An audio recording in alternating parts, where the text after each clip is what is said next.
So, friends, this Shabbat is the Torah portion called Shoftim. And in the book of Deuteronomy, Shoftim comes at a time when we know that we are entering the land. We know what is supposed to happen. We know that there have been some truth-telling by God and what the expectations are for us. And remember, they're not in the land of Israel yet. They're at the border, and they're basically getting the Constitution before they're allowed to enter, getting all of these different instructions. And here we are told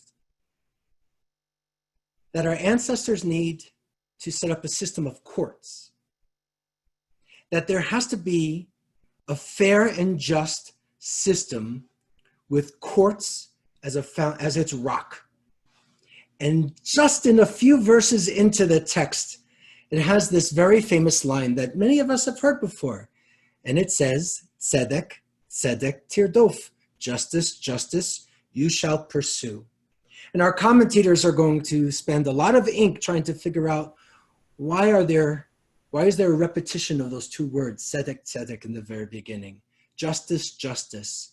Our tradition teaches us there are no superfluous words, so there has to be a reason. There has to be something there. The most common explanation is that it's going to be about emphasis. All right, so that makes sense. This is really important. Pursuing justice is super important. Or it says that the courts that you're going to be establishing, they have to be good courts, just courts. Another possibility is that you can only pursue justice by just means, in just ways. Perhaps it is you have to have justice inside of your house, and you have to help to create justice outside of your house. Could be. It has to be inside the Jewish community, and it has to be beyond our own walls, if you will, and make sure there is justice in the wider community, our nation, our country. However you look at it, I think the greater context is really clear. We're about to move into the land. We didn't deserve it, but our ancestors were brought there to teach the world a lesson. And having the experience of being enslaved brought on the responsibility that we cannot and must not stand idly by when others are also going through some sort of enslavement. And yet we have stood by. We also received a land filled with resources, and we can't take it for granted. But we do. Our memory of Egypt and God's expectation of us to pursue justice teaches us to step up and step forward when there is injustice, but too often we remain indifferent. Another teaching from the book of Deuteronomy, Lo tuchal lehitalem. We share it often. The Torah teaches you must not remain indifferent. But the verb lehitalem isn't really about indifference. It's about disappearing. I think that makes much more sense. Must not disappear. Instead, tzedek, tzedek tirdof, justice, justice, you must pursue. Pursue. Chase after. Not wish upon a star. Oh, I hope there's justice one day. It's not a wish. Our job is to chase after justice. There's a Christian preacher that I read a lot about. His name is Jim Wallace. He's a very famous man, and he was an author of some years ago a book called Faith Works. And he teaches that he has found a spiritual chain of events in history, starting with faith, moving to hope. Hope leads to action, and action leads to change. It starts with faith, your foundation. Then your foundation can help you hope, which is a conviction. It's a worldview. It's not a wish. And if you hope and you activate that hope, it leads to action, and the action leads to change. Our change that we seek is from the charge to pursue justice. Just as we're about to enter the promised land and have it easy for a little while and be protected by God and have our own land and no longer be refugees, we can't become complacent, so we pursue justice. Just as we're about to enter the land, Deuteronomy connects us with Wallace's teaching. Our faith in God as the creator of all, our hope for a better future in a promised land means that we need to respond to find that promise and reach that place.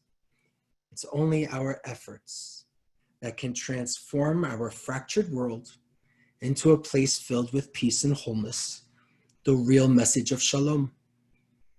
It is our efforts as God's partners to try to complete the work of creation. And that can make all of the difference in this world. So I love this story. The story goes that one day Mahatma Gandhi stepped aboard a train and one of his shoes slipped off and landed on the track. And as the train began to pull away from the station, he was unable to retrieve the shoe. To the amazement of his companions, Gandhi calmly took off his other shoe and threw it back on the track so it would land close to the first one. He was asked by another passenger why he had done that. Gandhi smiled and replied, "The poor man who finds the shoe lying on the track will now have a pair that he can use." It was very Jewish. I love that story. Sometimes in life, it's necessary to walk a mile in another person's shoes. And we tend to forget that. Sometimes we're given the opportunity to let another person even walk in our shoes. I'm going to invite you to something, to engage in a little shoe swapping. The Modus Theater and our synagogue are partnering next Wednesday. Holly and I are going to be involved in a special program. I'm going to be reading aloud Alejandro Fuentes Mena's autobiographical story of his hard work, his family love, and his journey to become one of the first of 2 DACA teachers in the country. The reading of his story that I'm going to share we're gonna follow up with him and with me, talking about not just his story, but the theological reflections on the importance of sacred hospitality and pursuing justice. We started tonight's service saying that this is Elul. This is a time to take stock, to do some soul searching, to figure out where we've missed the mark and where do we want to go into the next new year. We purposefully planned this gathering to be in the month of Elul, a time to seek atonement for remaining passive and patient and indifferent and even disappearing, so that the year ahead we can roll up our sleeves and get to work as God's partners. So this Elul, this introspection month, this month, let's consider, where have we missed the mark? Where have we not been a pursuer of justice? When did we choose to look the other way rather than to embrace empathy? Have we hardened our hearts and not responded to others with kindness? Will we throw our shoes off the train for a stranger? It's Elul. We're about to talk about the gates of repentance, whether you're going to join us online or listen to some podcast, whatever you're going to do, the holy days are still arriving.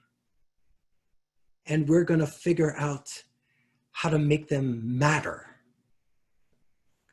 But in this chaotic world, in this month of Elul that just began, I want you to know that I believe that we can bring goodness and kindness, empathy and compassion into our world. You have that power. And yeah, we need power in order to do that. I hope you never forget it.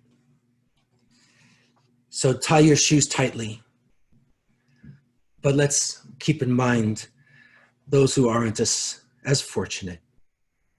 And let's figure out how we can be pursuers of justice together. Aleinu leshabech